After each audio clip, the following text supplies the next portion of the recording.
Louis Segura looked out the kitchen window in the gathering dark. No new snow was falling, but 5 inches of powder littered the yard, with only the path between back door and driveway dug out neatly. There was nothing really to see except the garage and the slope that backed it, rising steeply, covered in aspen trees long since shorn of their leaves. In the fall they made a glorious display, but in winter the bare branches wrote dark shapes against the snow. From the front windows he could look toward town, down the 2-lane graveled road that rose from flatter land in the valley toward the old farmhouse. Looking east, the view was breathtaking, possibly one of the reasons Gil had picked this house for his bride. Of course, Gil had been dead nearly 6 years, and Alma was Louis' bride now, his wife, strange as it felt to say those words. From the living room came the first strains of music, a jazz band beginning their first set and getting louder as Jerry Ballard tuned the radio. It had a good beat to it, real, pure New Orleans jazz, and Louis wondered what station Jerry was picking up. Jerry had been doing some work today, unlike the rest of them.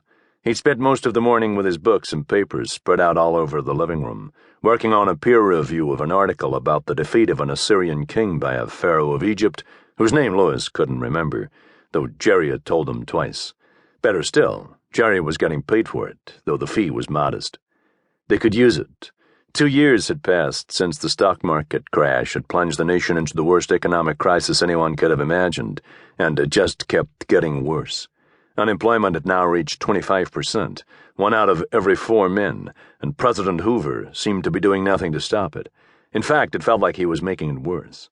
A few months ago, he'd decided to pull all the contracts for carrying mail from the small carriers and consolidate them among the 4 biggest air companies. Nice for their stockholders, but death for small businesses like Gilchrist Aviation. They'd lost their mail contract, a good half of their business. With the Depression, passengers weren't paying good money to travel by air. Maybe Hollywood millionaires could still afford it, but precious few people in Colorado could.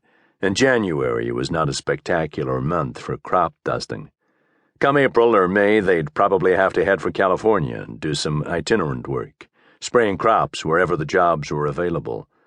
Worst of all, they'd probably have to split up, as nobody needed 3 pilots. Either that, or they'd have to start selling off planes, beginning with Alma's beloved Ginny. As it was, they were lucky to get 1 job a week, and the long months until April or May stretched out cold and bleak. There had to be coal for the furnace and fuel for the planes, food for 4 people. None of these things could be compromised on. Louis turned his attention back to the pot bubbling away on the top of the stove.